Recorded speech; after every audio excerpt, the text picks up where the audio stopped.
Over 3,000 Canadian soldiers training for desert warfare on a U.S. military base. Among them, more than 500 reservists. Get your hand out of your pocket, get off to the side. These are no part-time soldiers on a weekend training event. 6 months from now, they'll be on the front lines in Afghanistan. You leave, something might happen to the rest of you. They'll leave behind their jobs, their friends, and their families. Can't see but I can't fight, but he's not dying yet. They volunteered to risk their lives. Why? Because they are true citizen soldiers. Ready, set, go!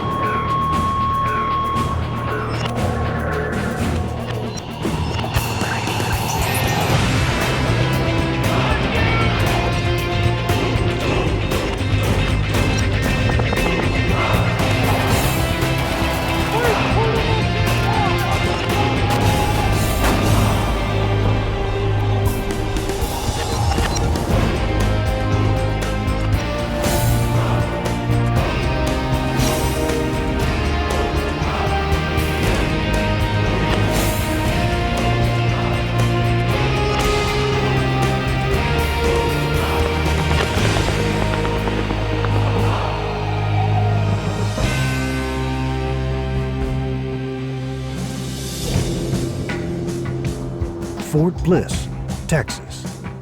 3,300 Canadian soldiers have traveled here to take part in a month-long desert warfare training exercise. Exercise Southern Bear is designed to train these soldiers for their deployment to Afghanistan in 6 months as part of Task Force 308. Along with their huge contingent, the Canadian forces have brought weapons, equipment, food, helicopters, planes, and an impressive array of vehicles. Everyone is here.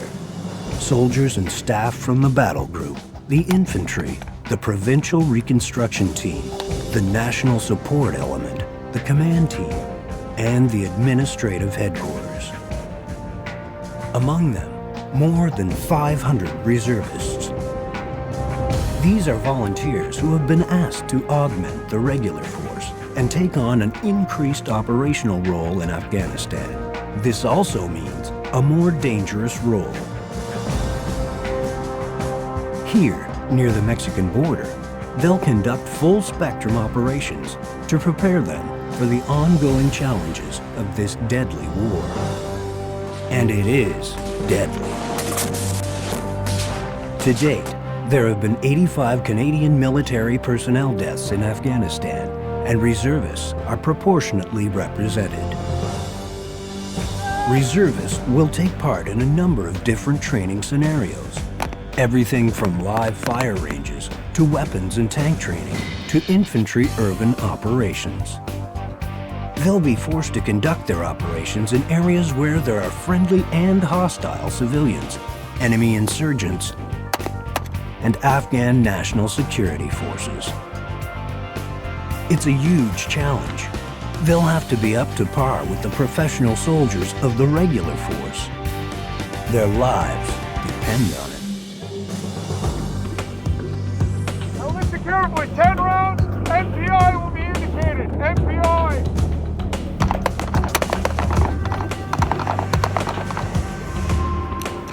I am Colonel Dennis Thompson, the commander of Joint Task Force Afghanistan in rotation number 5.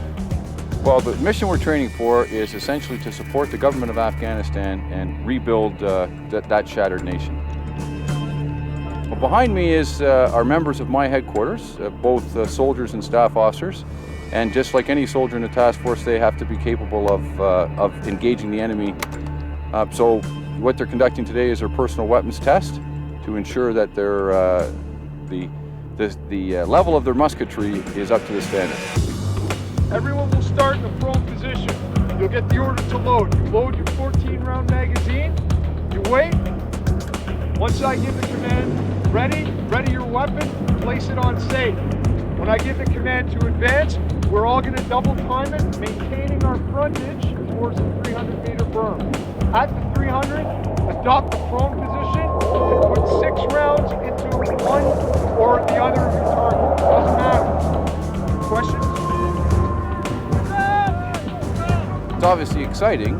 The last time I deployed overseas, the task force I went with had 15% reservists, and as a result of the pre-deployment training, by the end of it, they're really indistinguishable, reservists from regular force soldiers.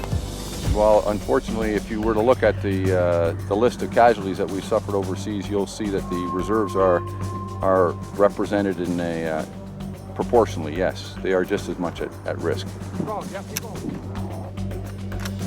They'll have to ensure they know how to respond. Their training has only just begun.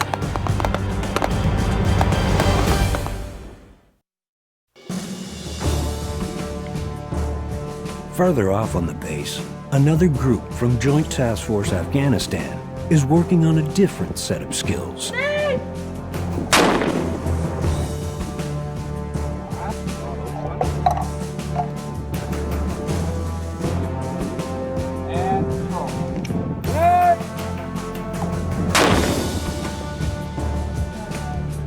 It's like a claw.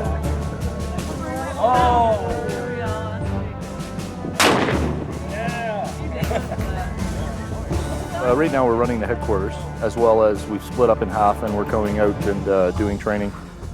Today it's a grenade range, as you can tell. And tomorrow we have small arms, and we have various training we're doing throughout the week. Lieutenant Colonel Ian Becking is a liaison to Kabul for the task force. He's also an Army reservist. Exercise Southern Bear is important training for him. This will be his first time in Afghanistan. Well, I've been in the Army Reserve for 24 years.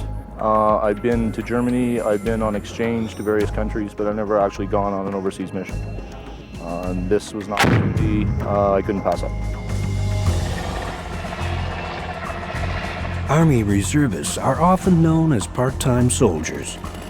They are civilians, mostly students, who pursue studies or a career outside the military, but also train with the Canadian Forces on a part-time basis through local reserve units. With the proper amount of training, they can eventually be deployed on national or international missions. I'm excited, but as you know, everybody said, I'm nervous just as much as I am excited because, well, it's going someplace that I've never been before, and it's a little more dangerous than Canada. So it's definitely going to be an interesting experience, that's for sure. For reservists, the decision to go on deployment remains voluntary. They are absolutely essential. They cover all the full spectrum, right from infantry soldiers all the way up to critical staff officers in my headquarters. Well, the numbers would tell you that it's about 20% of the task force that's made up of reservists, and we couldn't do this without their support. But the Canadian Army, in order to fulfill our obligations, we need the whole Army. We need the reserves, we need the regular force. In the reserve unit that I came from, we sent a large number to this task force. Corporal Craig Shoemaker is also a reservist. Well, what we do, we work 2 nights a week usually, like my unit parades Tuesday nights and Saturdays. We usually do our training during the summer.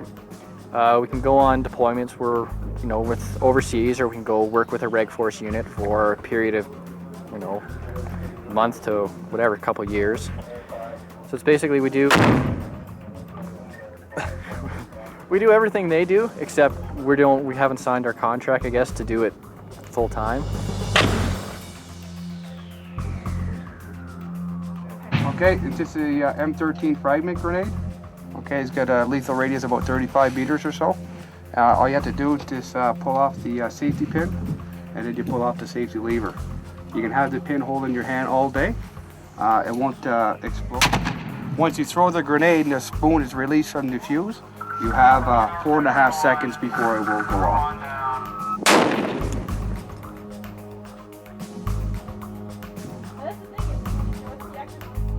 Today, yeah, it was a blast. We got to come out here and throw 6 grenades.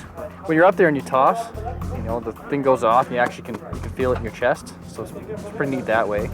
And actually be able to toss it baseball style as opposed to just lobbing the grenade is, yeah, can't even describe it. Training for deployment to a war zone isn't all fun and games. There are many challenges. There are important skills to learn, skills that often mean the difference between life or death. Clear weapons! Bring up 39. Well, they're measured against the standard and they have to pass. And clearly if they don't, they've got to do it again until they do pass. There are no shortages of training opportunities here.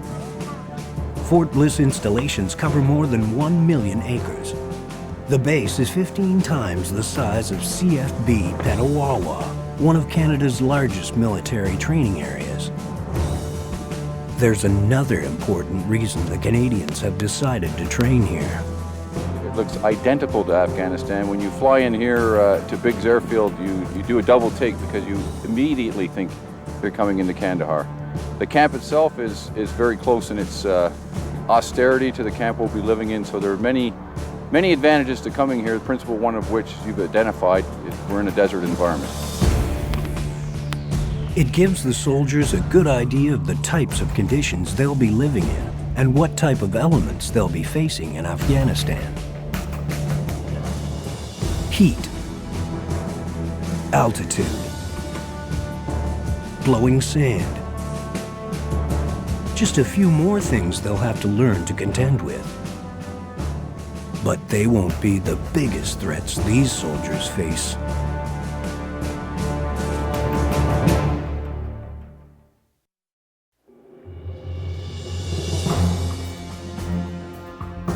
It's early morning at Camp Donna Anna, Fort Bliss.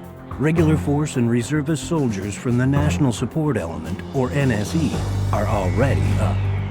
The NSE is responsible for supporting and sustaining the 2,500 soldiers in Afghanistan. They receive flights in and out of Kandahar that carry deliveries of vehicles, equipment, stores, and supplies. They also ensure security. Today, they'll be training for the most important task they'll be performing overseas: convoy logistics patrols. Their job is to escort the convoys carrying vital supplies and equipment to forward operating bases. They'll be traveling through hazardous areas. First, they must go through the daily briefing. Good morning, I'm Captain Forsyth. I'm the OIC for this Ride Convoy ambush stand. Okay, a quick stand description. We have hired locals to play civilians in the battle space as well as insurgents. It's interactive as opposed to pop-up targets where you shoot them, okay? But this is where you get to practice your people skills. There's a lot of important information to take in, and concentration can be hard so early in the morning, First convoy commander after, especially when the nerves start to kick in. and I'll see if he's got any questions. Okay, it's on a very long route, as you can see there. The scenario isn't over until you're back there.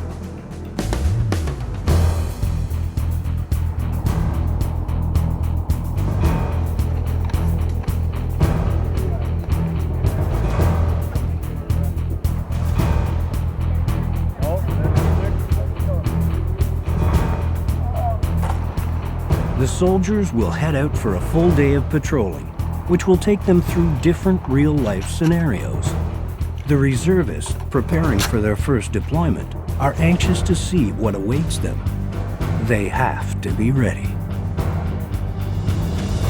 Bombing up ammo. 30 rounds, 5.56 blank. Usually tap it on your head with your helmet, kind of hurts. If we take fire behind you, yell out contact like normal and then just go down or get in the prone. Don't. My name is Master Corporal Mike McCullough from Hamilton, Ontario. And I joined as a recruit when I was 17 years old with the regular force. I did a tour in former Yugoslavia. And I did a NATO tour in Germany. I finished up my career by coming back to Hamilton and joining my reserve unit, 2-3 Service Battalion out of Hamilton. I wrote in a letter once that said, this is to protect my heart so I could love again. Ballistic eyewear, protect my eyes so I could see again. How was that? My name's Corporal Wright. I'm from the Governor General's Foot Guards in Ottawa. I did volunteer back in my unit many months ago to come here and do this training and go overseas. From a personal standpoint, it's important because, like many people, I was affected by September 11th. It was a profound change in my attitude towards things and my beliefs about stuff. I joined the Army in May of 01, and at that point, I thought that I would serve 3 years reservists and put my time in. But after that happened, mission in the military changed to serve overseas to do that mission because it became real at that point. I'm excited. It's my first time going overseas and going to Afghanistan, obviously, and so I'm excited and just can't wait to get it started. Okay, a couple quick training points for the staff. Now, our mission is to conduct CLP, okay, in the area of Argandab. Say again, our mission is to conduct CLP in the area of Argandab. I already grabbed one for you, actually. My name is Sergeant Ashley Doyle. I'm a 2-section commander in Force Protection Platoon 2 with the National Support Element.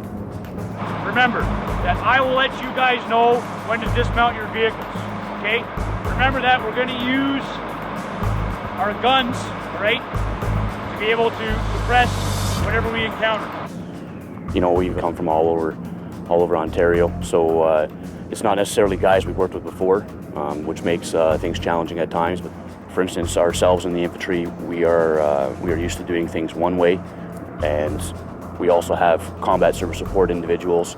So being able to integrate both of those types of trades and both of those aspects, that's what poses a challenge. So that's why we need to get this training done here so that we can iron out all the shortcomings or shortfalls so that when we get over there, hopefully everything goes the best that it can in a confusing and chaotic environment. Make sure you remember that the battlefield is 360 degrees, okay, and make sure you're situationally aware. If we start receiving small arms fire, take up a proper firing position so you can return fire, okay? And if you see an IED, don't start jumping around and yelling, okay? Any other questions? Let's go. The soldiers haven't been told what awaits them on the range, but they have a pretty good idea what to expect. I'm thinking mainly of IEDs, that sort of thing. I'm watching the road. I've got to make sure that if I see anything that looks out of the ordinary, I report it up or I take action to prevent myself from being hit by it. IED, improvised explosive devices. They are a convoy's biggest threat. They're responsible for nearly 80% of all NATO casualties. I'm the crew commander for this vehicle. Okay. So basically, I'll tell you guys everything to do. Oh, good. Okay. Almost everything. You will have to do some improvising, but just, it's a lot of common sense. For reservists going on deployment for the first time, this is a welcome opportunity to learn from those who have been there before. Even on the move, we're going to encounter IEDs or things seen. So you'll have arcs of fire from your seat. Wow, that's different. And down. You won't fire. It's just an arc of fire visual. Oh, okay. That's what they call it. So it's just a visual.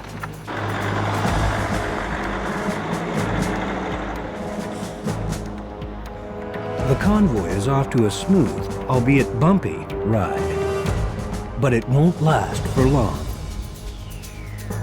Farther down the range, observant controllers from the Canadian Maneuver Training Centre running the exercise have a few tricks up their sleeves. The soldiers know trouble could be just around the bend.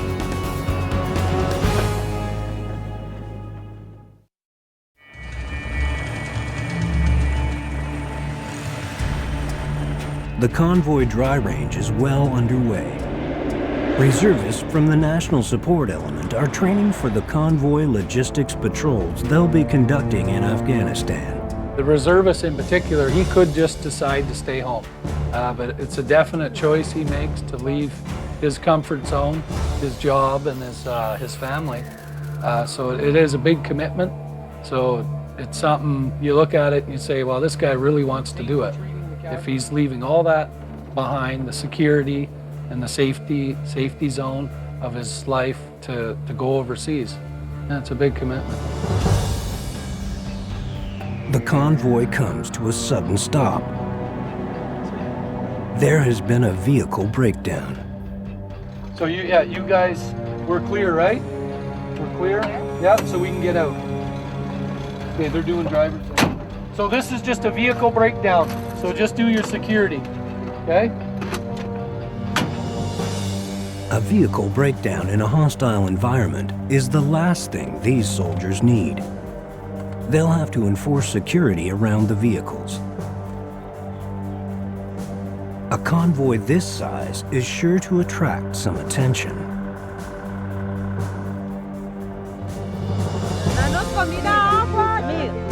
It doesn't take long for local civilians to show up. They know the convoy is carrying vital supplies like food and water. Agua, no. No agua, please. Yundi, ¿qué andas haciendo aquí, Yundi? Danos agua, por favor, Yundi. Yundi, ¿qué andas haciendo aquí? Danos agua, Yundi. Danos agua, Push por back, favor. please. Push back. Danos comida, por favor. The soldiers must keep the civilians away from the vehicles for fear one of them may be carrying explosives. Danos agua, Yundi. Tenemos mucha hambre también. Danos algo de comer. Por favor, Back up. No. Also, back. Back up. The convoy travels with an interpreter for situations like these. It helps keep a volatile situation under control. It also allows the soldiers to collect information about any insurgents in the area. Okay, so if we can now, if you would like to pass on to me any problems or issues he's having right now. ¿Por problema? Sí, pues no tenemos comida, no tenemos agua. Need more water, more food, more supplies. Okay. The soldiers' priority is still the convoy's security. They have to get moving. Situations like these can escalate quickly. Anyone and anything can be a threat. We've had guys go over and, come back and tell you stories that, like you don't know until you actually get there. Especially for someone who, if it's your first tour, it's the first initial, first patrol when you're going out on patrol or something like that. And you get out of the vehicle and you realize this is the real thing now. And that's when it hits you, kind of thing. I mean, this is the real part of life and what's going to happen overseas. Hey, Senora! Hey! Excuse me, come here, please. Okay, just once again, remind him if he can just keep his people in this area, that would be greatly appreciated. And Our big challenge for us is not to harm civilians. Civilians who don't want to harm us. Innocent friendlies, we call them. Then the whole atmosphere of the town could change against the Canadians or against the mission, right? So you got to be really careful about that. There's no time for delays. There may be other threats in the area, and word can spread quickly when a convoy is stopped in its tracks. The vehicle is back up and running. For now, disaster has been averted. The convoy must continue on its way. Soon, word will have spread that they are in the area. The reservists have had their first spook. They're on edge and still unsure. We can do all the training we want out of the textbook, but nothing says what we're going to do, like word of mouth from guys that have been there. So, we can do all the training we want here. You're not going to know what it's like until we actually get on the ground. Those first few rounds fly by you.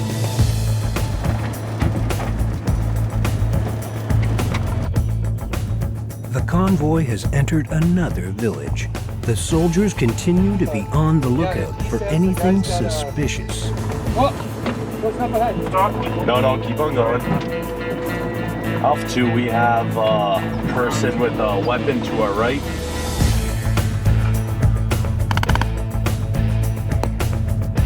The convoy has come under small arms fire. Hostile attempt, guys.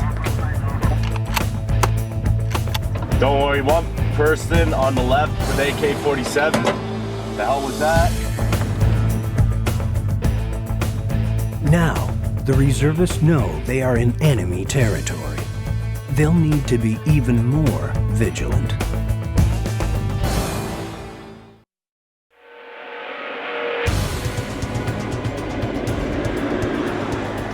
The convoy is on the move through enemy territory. These reservists have been on patrol for almost 8 hours now. The heat is starting to get to them. They hope to get to their destination without any more delays or ambushes. Up to the south of one, we are entering the village of Sardi, and we have 2 vehicles to the left. The suicide bombers and the IEDs, you know? You can't tell who's friendly, who's not. And you're just driving down a dusty road with low visibility, and then all of a sudden, boom. It's not like Canada either. You're driving down a Canadian road, you're going from your house to work. You don't see a guy at the side of the road with his sheep with an AK-47 to protect him. You can't just open up on someone who's got an AK-47. He could just be a civilian that's trying to protect his flock and his family. And then the other time, you got a guy who's wearing nothing, doesn't have an AK-47, runs at your vehicle and blows you up. It's hard to tell the difference. I need call up. An ambush. Improvised explosive devices, IEDs, line the side of the road. Hold on, wait right there. They are a convoy's greatest threat. The vehicles are immobilized again. And this time, there are casualties.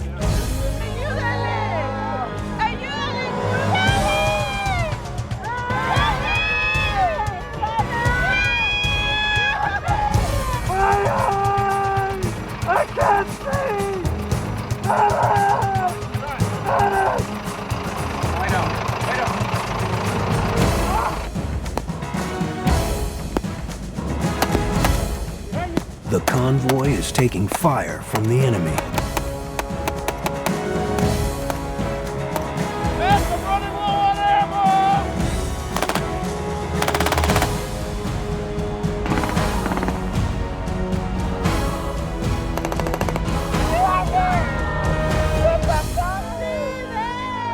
Threats are everywhere now. Hostile civilians. Insurgents.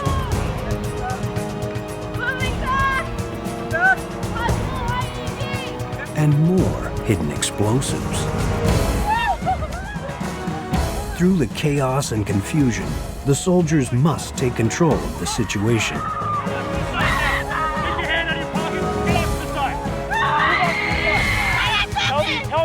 Tell them to calm down and stay in this area. You guys calm down and stay in this area. I understand that things are bad right now, but you have to remain here. If you don't remain here, we can't do our job and we can't help your people. If you leave, something might happen to the rest of your people. That berm right there is on the top with black hood. There's one out to the right, also wearing black. You watch left, I'll watch right. Okay, get a bandage on his face, and that's it. He can't see because he can't fight, but he's not dying yet. Some of the things we need to take away from the exercise is the training value itself. What it allows them to do is to realize that there is a bigger picture. It's not just what they're doing in front of them at any given time. He's gonna be okay. What's the injury? It's a wound to his right calf. He's in shock, but it's not serious. You're gonna prop up against this side of the vehicle. He can still have a rifle and he can still fight. Tell him to look for anything out in that open area. You got that? It gives them the experience to realize that nothing is perfect. The things that they may be encountering when they do deploy to Afghanistan isn't something that is going to necessarily go the way they always want it to. The more mistakes they make here in training and they realize that they are making those mistakes, then that will benefit them when they actually deploy. This guy's gonna watch your back, you watch this side. Let's go. Which direction are they in? They're directly to you. Are you covering? I'm covering! Covering! Watch him! Watching. Not get between me and him. No, that's why I'm staying back. Okay, I got no pulse. He's dead. He's scared. The soldiers are gaining against the enemy. Meanwhile, The other reservists are dealing with the casualties. You're not bleeding anywhere else, okay? Stable. All I'm gonna do is give you a secondary assessment here, make sure you got no other wounds, okay? You got guys coming for you, they're gonna get you out of here, okay? Okay, you're good. Give me a vehicle coming anytime to pick you up, okay? You just lay there and relax. Okay, I need 2 of you guys to move up, clear those enemy casualties, search, take their weapons, and search for any intelligence. The reservists have managed to secure the area and stabilize the casualties. A helicopter has been called in for their evacuation. Explosive ordnance disposal has also been called in to deal with any IED threats. And like the big thing, a lot of guys say they're not scared. That kind of scares me, because if you don't have that certain element of fear, it's not very good. You're not gonna, if you just go running out into a situation without that bit of fear in you, it's not gonna go too well for you. We need to get Alpha 1 to move back. Put him down right beside him. Okay, when you drop him off, grab any mission. Having to carry a lot of casualties over a long distance, that's very exhausting of manpower and very exhausting of the soldiers themselves. A lot of these guys with their kit on will weigh over 200 pounds, so if you're trying to pick him up from the ground by himself, if he has any injuries where he can't help you out, that's really hard. Go do a flyover first. Now that the area is secured, the helo can safely land and evacuate the casualties.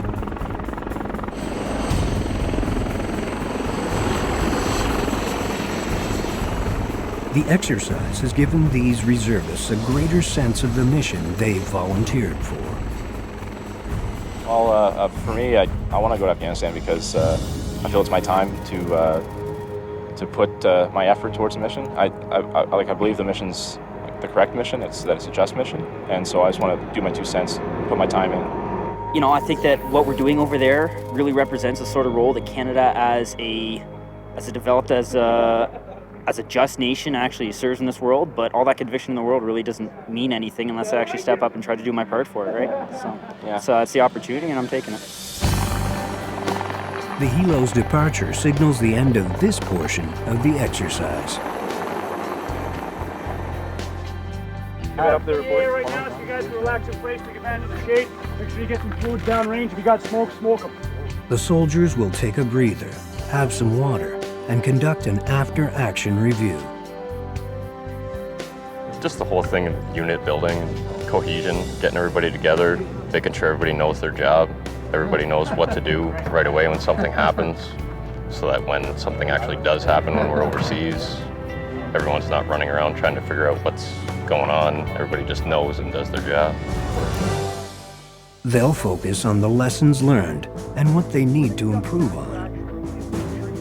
But their training is far from over. Tonight, they'll depart again for an overnight convoy to learn what it's like to deal with similar threats in the dark.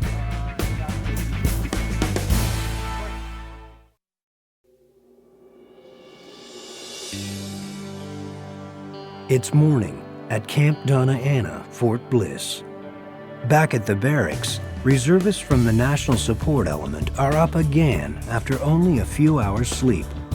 They've been training at combat logistics patrols for nearly 24 hours straight.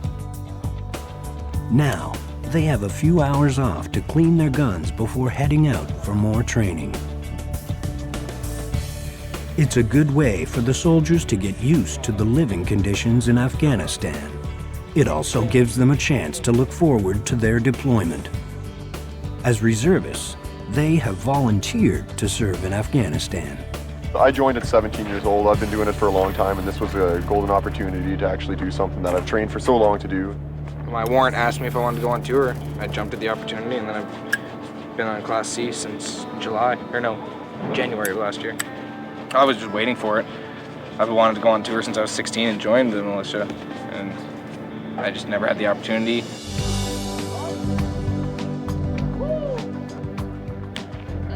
But jumping at the opportunity to deploy to Afghanistan means they'll have to leave certain things behind: jobs, studies, family members. It's just another one of the challenges they face. I have my wife at home. She's really supportive. It's awesome. Yeah, my family's really supportive too. They support me and anything I need, any help I need, emotionally or any other kind of help. Most people, I think it's a nervous excitement. Like they're happy that you're doing something that you've wanted to do for a long time, that you've trained for. But again, you know, their child's going away to a somewhat dangerous place. And so yeah, Mom's always kind of worried. Mom doesn't approve necessarily, but she's just worried about her boy, you know. But she'll still be there for you. Hopefully your friends will write. That's what you hope. Yeah, they're always there for you. I mean, they don't love it, like I said. Mom's telling you don't have to go and stuff, and she doesn't want you over there, but, you know, Mom, I gotta do it, so love you, Mom. Back from Texas, Master Corporal Mike McCullough returns to his home in Hamilton for a few days off. Soon, he'll be back to training in Petawawa and then Wainwright before deploying to Afghanistan. How you been? Good. Just in time for supper. Yeah. His deployment is a challenge for his family, too. Yeah, good. Home in time for supper. Yeah. This isn't the first time his parents have seen him come and go. You can do this.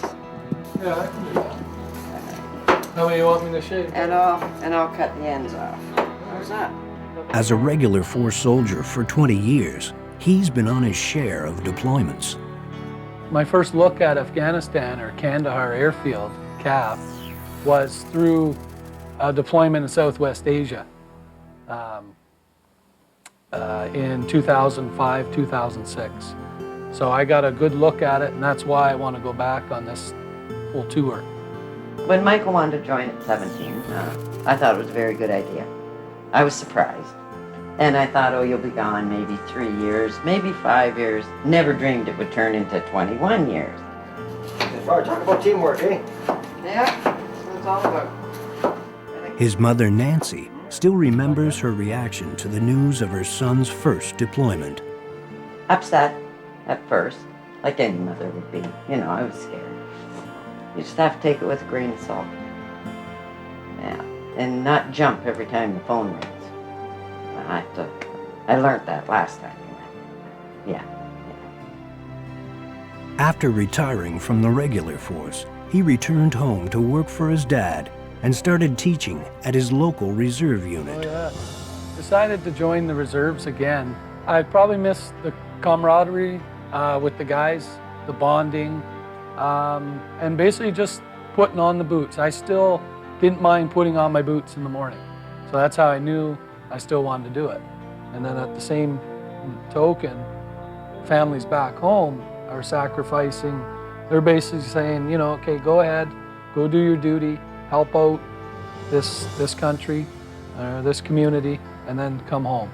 And we'll support you while you do that. It's a big effort, you know, for someone to say that, a wife or a mom or a dad or a son, to let that soldier go, you know, but it's something that they do.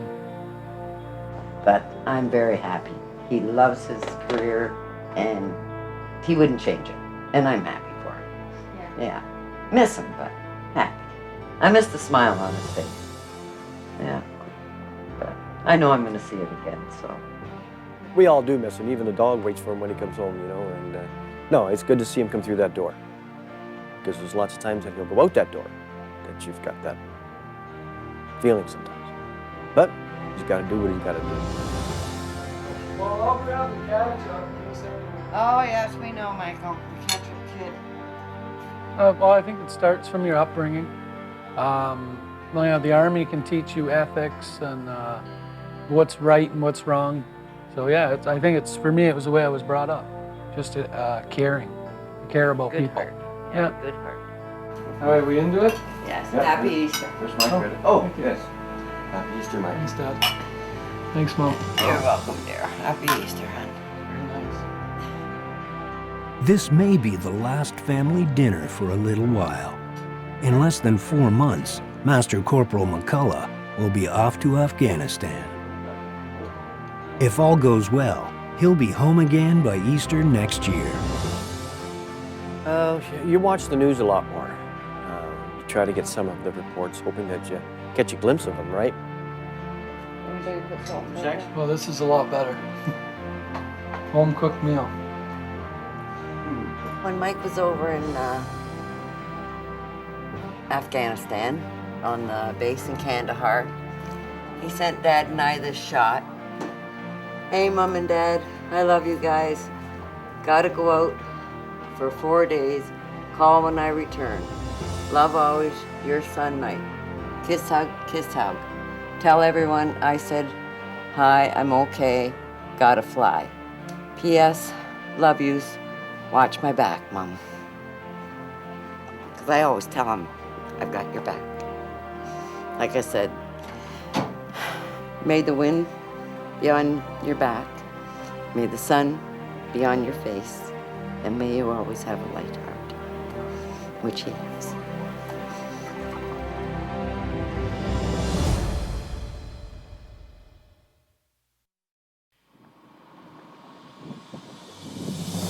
With another training exercise under their belt, the reservists from the National Support Element are one step closer to their deployment to Afghanistan. Yeah, I'm proud of my guys. You know, they're still young, they're still coming a long way. Only the more and more we train, and the more we, you know, we stay together and fight together, so to speak, then the better off we'll be. I think that for the reservists that are out here, being able to, you know, on the fly, so to speak, come together into an organization where they've never worked with anybody before, you know, that's definitely a challenge.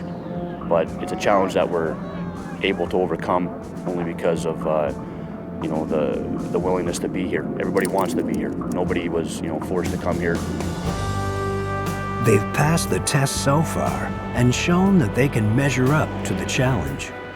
People can think what they want about reservists, but you know, a soldier is only as good as his skill and the effort that he puts into his job. You know, and by the time I'm done with this tour, I've been serving 2 years full time with the military because I had a contract before this. You know, ultimately, at the end of the day, at the end of this tour, we're going to be able to stand toe-to-toe with any of our regular force counterparts and say, yeah, we did some good stuff over there.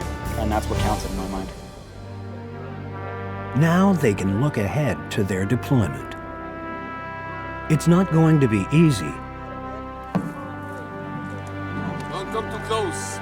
Keep your distance, guys. And it will be life-threatening. Leaving behind a job, family, and friends to risk your life in Afghanistan may seem like a big sacrifice to make. But these reservists have their reasons. They're nervous. Parents are nervous. Family's nervous. Friends and, you know, the family doesn't want me going over. But at the same time, they understand, you know, why I'm choosing to go over, I guess. Well, I just tell them, you know, this is why I'm going. This is, you know, somebody's got to go. Like, I'd rather go over there so that, you know, they don't have to, or their family, my neighbors' kids don't have to ever. You know, that's pretty much why I want to go over. This is my chance to serve my country, and so that one day I can, you know, die a fat old man, and knowing that I served my country and I earned my freedom. You know, we're not trying to change their way of culture or anything like that. We're just trying to make it so that they can live their culture, not being in fear, live their own lives without being oppressed and told what to do. The way they want to live it. Yeah. It seems like this, you do a job well done, you know, you do it and it's a feeling of satisfaction. You see a job being well done. Like I went to Bosnia in '98 and again in 03, 04, and seeing the country change and develop, you feel like you've done a part. Everyone wants to go home at the end of the day and feel like they've done a job well done. And every time you go over, it's the same feeling, just multiplied by about 180 days. You can see a direct result, just maybe a smile on a kid's face, just something like that. You see it immediately, right? The guys, it's just their job. They do it as a job or a duty, but it's something they love to do. So they're not looking for the accolades or the medals or this and that. If things like that happen and come, well, then they do. But basically the guys just enjoy. They want to put the uniform on, put the Canada flag on the arm, and go do their thing. You know, we're all just regular people. We got people here representing the entire cross-section of Canadian society, you know, either on tour or just in the reserves in general or in the military. We're just folks like you trying to just get something done, and we're just taking a slightly different tack to it than most others would. But at the end of the day, you know, we're all Canadian, we're all doing a good thing in this world. For these reservists, the mission they volunteered for in Afghanistan is now a full-time preoccupation. They've shown up in unprecedented numbers, and they'll play a vital role in the mission overseas. These are no part-time soldiers, no weekend warriors. These are the ultimate volunteers, taking the risk on behalf of their country and what they believe in. These are reservists, citizen soldiers.